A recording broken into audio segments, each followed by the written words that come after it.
Hey guys, what's up? Have you ever seen reconstructions of words in proto-languages and been really impressed and wondered how linguists even got close to arriving there? Well, the main reason is that, as we're taught in phonology, sound changes tend to happen in certain directions. We've observed this in language families with attested parent languages like the Romance languages with Latin, and then applied that knowledge to the families with parent languages whose sounds and grammar we can only theorize about like Proto-Indo-European. If you've ever been into this kind of stuff, you'll know the sound changes often repeat themselves all over the world. This also means that we could hypothetically make predictions about what sound changes are about to happen in modern languages, and that's exactly what I'm about to do in this video. I'm going to use what I've observed in my native language, American English, and I'm going to make predictions about sound changes that could happen to it in the future. As for the parameters, I don't have a super specific time frame in mind for when American would sound like this, but maybe like 300 to 700 years in the future, around half millennium. Sounds good to me. I'll also tell you all my level of confidence with the sound shifts that I hypothesize. Also, yes, I'll be referring to this variety as future American because I'm fairly confident that by then we will have diverged far enough from British English to have lost mutual intelligibility with our friends across the pond, and they can keep the name English since they have England. I'm excited to be making more videos about historical linguistics, and I think y'all enjoy this too. Let's go! To start, here's a general summary of how American English sounds now. I won't explain this in detail because I already made a language overview of English in which I explained all of it, so y'all can click the link in the description box which will lead directly to the timestamp in the video where I talk about it. Anyway, I'm going to start with the consonants and the plosives in particular. You know how we have the allophone system in which voiceless plosives get aspirated at the beginning of a word or stressed syllable? My first prediction is that the sounds that are currently aspirated will first become affricates and then straight up fricatives. This sometimes happens following aspiration, and it's similar to what happened with the PIE breathy plosives when they became fricatives in Proto-Italic. My confidence in this prediction goes up the further back in the mouth we're talking. I feel mostly safe saying it'll happen to k, as I already say it as an affricate on occasion by accident. This would make the current word cat first change to cat, and then finally to just cat. Don't get me wrong though, it would still be an allophone of k barring some other sequence of changes. I'm less confident that this would happen with t, it's more likely that it'll just stop after becoming an affricate. This would bring the current word ten over to tsen, which you may have just noticed, that's not a huge change. It could then continue to just sen, but this is the part I'm unconfident in. It also should be mentioned that this sound shift wouldn't affect occurrences of the phoneme t that are already affected by allophonic palatalization next to r. The word truck, for example, would stay like that. Finally, I'm very unconfident that this shift would affect p. If it happened, then the word pen would become pen and then maybe fen, which would have a very good chance of continuing on to fen, but it's unlikely that any of this would happen to p in the first place. When I do my pre-constructed monologue in Future American at the end of this video, spoiler alert, I'll treat this series as if k fully spirantized, t became an affricate, and p didn't change. My next prediction also involves consonants, this time one fricative in particular. You may be aware that certain American political figures as of late have been made fun of for the way they pronounce the word huge. But don't be mistaken, this is the way of the future, and this is a sound shift I'm pretty confident of. I mean, it's kinda wasteful of your breath, there's a reason all the Romance languages lost their But my prediction isn't as simple as just become silent, like with hat simply becoming at. I actually see it splitting up, as the disappearance will happen with most of them, but I predict that if it's followed by one of the close high vowels, either e or I, then the h will actually become more pronounced as h. This will result in heat becoming heat and hit becoming hit. I'm not sure how the phonologist would handle this, given that h would become an allophone of a non-existent phoneme, but either way, I don't see a future in which American has a h sound. The next potential sound shift with consonants is one I'm less sure about, and I also have a few ideas how it could play out. It affects consonant clusters of one plosive and one fricative in either order in word final position. I see these clusters simplifying and deleting the plosive. This is already a feature of AAVE, or African American Vernacular English. I say this because I'm confident that as American society gets more integrated, black people will have massive influence on the trajectory of future American, and in fact, it's already happening. This is due in part to the immense prestige that dialect has in pop culture, and this isn't the last time in the video I'll make a prediction influenced by AAVE. Anyway, I could see non-black Americans adopting this feature of simplifying word final consonant clustered, like with fast becoming fast and left becoming left. However, as of now in AAVE, the simplification is only with the fricative first unless the two sounds share a place of articulation. If future Americans adopt this, they could also possibly do it the other way with fox becoming fas. But it gets more interesting. If this happens, I could see this leading to a new consonant gemination distinction. English doesn't currently have consonant gemination at all. In the situations where the plosive was first,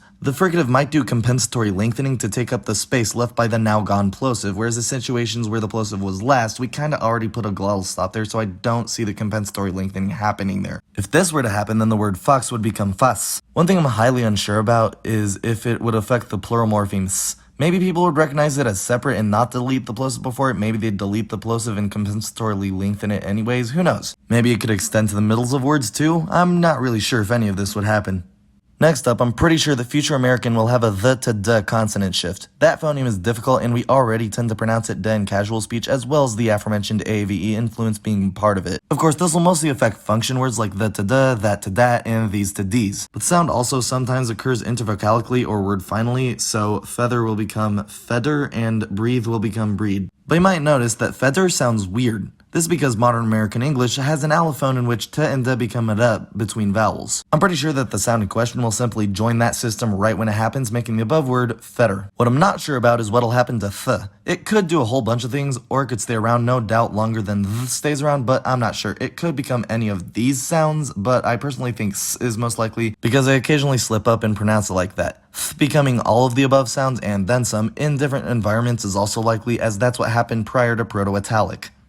To finish out the consonant shifts, here's another one I'm highly unsure of. This one would actually be influenced by Spanish, a language closely intertwined with American society. The w sound is often described as a voice bilabial approximant, but in reality it's labiovelar. The velum, the hard part of the roof of mouth behind the palate, is also engaged. Therefore, I could see future American having an unconditioned w to gw shift, or maybe it'll be a softer w to gw shift. I actually think the latter is more likely. Either way, the w sound has a tendency to change over time, most commonly to v, but also sometimes to v, l, or f. In fact, English is the only Germanic language that has retained the sound from Proto-Germanic. However, since we already have a phonemic distinction between w and v, I kinda doubt that future American will have the w to v shift. I think instead that we'll keep w for a while and then maybe adopt a w to gw shift under Spanish influence. This would make the word wait become guet, or even guet, and such. As mentioned, I'm not too sure this will happen.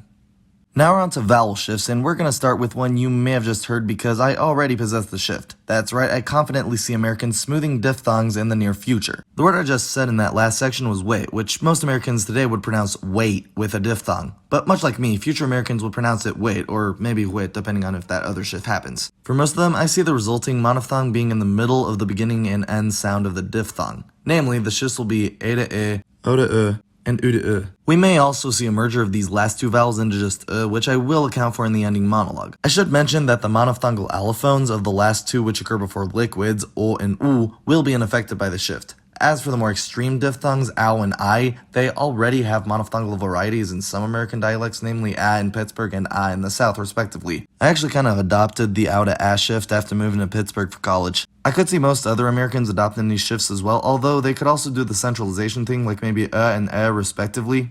The ow to a shift actually has a couple interesting implications as well. For one, it could lead to a new vowel length distinction on that vowel only, in which the former diphthong would be long a, like in the potential pronunciation of loud in the future, lad, but the pre-existing a would stay short, like in lad. Side by side, it's lad, lad. The other implication is that this would create a new phoneme, eh. This sound is currently an allophone of a when followed by a nasal consonant like in tan, although it should be mentioned that the New York metro area doesn't have this allophone. However, if America at large did the ow to a shift, then this would create situations in which a comes before nasal vowels, meaning that the allophonic distinction would be lost and would become a phoneme. For example, the word town would become tan. And this would directly contrast with tan, or with the early shifts included, tan and tan. By the way, this is normally how new phonemes are created. First an allophone happens, but later another sound change happens which undermines the allophonic system and the allophone becomes phonemic. Just a fun linguistics lesson there.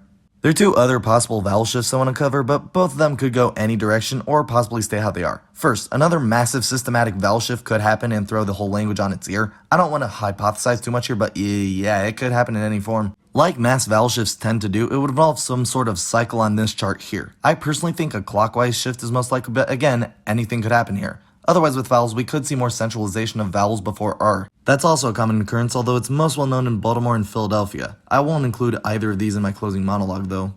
Aside of sound shifts now, I won't talk too much about the grammar of future American because that's considerably harder to predict than phonology, but there are three things I'm fairly certain will happen with grammar, and the first two are at least partially due to AAV influence. For one, I see everyone in America adopting y'all as the second person plural pronoun. This is already happening, as a matter of fact, as the lack of a distinct second person plural pronoun is a bit problematic. This also coincides with the word y'all and southern accents overall being gradually destigmatized. Wondering why I said it's due to AAVE influence instead of southern? This is because black people also say y'all regardless where they live, since AAVE originated in the South with the slavery and all that, unfortunately, and non-black Americans outside of the South have more contact with black people than they do with non-black southerners. The other grammatical change that'll happen is in verb conjugations. The third person singular present tense form will almost certainly not keep the s suffix, which will result in the end of personal agreement for verbs. This will happen for two reasons. One, as mentioned, AV already doesn't have the S morpheme for that conjugation. but also, that's the only person that's conjugated differently than the others. And it's much easier for speakers to remember a full conjugation table than to remember to mix it up in one particular circumstance. So yeah, that's on the way out, but it'll probably happen later than the y'all thing. Finally, more past tense verbs will be regularized. For context, it's a basic tenet of linguistics that, in order for a word to have an irregular inflection, native speakers need to be able to remember that irregularity. Therefore, if a word is more common, it's more likely to be irregular. You're probably aware that English has loads of irregular past tense verbs. However, it's also in the process of regularizing verbs that are too rare for people to remember their irregular conjugation. This process will, of course, continue through Future American and beyond. I'll link a video on this subject in the description box, and if you watch it to the end, you'll find out how we can predict which verbs will be the next to regularize. So here's a recap of the sound shifts that I foresee affecting Future American. In consonants, there will be spirantization of the aspirated plosive allophones, albeit more likely deeper in the mouth. The h sound will become h in front of close high vowels and disappear elsewhere. There could be some form of deleting plosives and clusters with fricatives at the ends of words, possibly resulting in gemination if the plosive was first. There will also be fortition of th into d, and w could possibly become w or even gw. For vowels, I expect flattening of diphthongs towards the center. There could also be other changes like a chain shift of vowels or a more rhotic centralization, but I'm not sure about those. And for grammar, y'all will become more widespread, there will be no more personal agreement of present tense verbs outside of be probably, and more irregular verbs will become regular. Here's the chart of phonemes I foresee in Future American. As for told, I'm gonna finish the video. Using the parameters are just good for Future American. See if you can understand me. Obviously, all this is only speculative, and I have no evidence that any of this is 100% bound to happen. But it took me a shot using what knowledge and observations I have. What's most likely is that some of the changes that describe will happen, and some of them won't, and it'll be slightly varied throughout the country. Maybe something completely different will happen as well, that I didn't see coming. You have any ideas? Leave them in the comments. To people watching this in the distant future, do you speak Future American? What did I get right and wrong? Do Merc even still exist? Can you even understand what I'm saying or writing? Tell me in the comments. And if the technology is this, I'll try to respond from the effortless. And to my contemporaries, do you want to try this with another language? No promises, but if you ask, may consider it, even though it'll be considerably harder since I'm only a native American English speaker. Or you can make a spin-off video yourself about your native language. Love to see it. To everyone, thanks for watching, and I'll see you next time.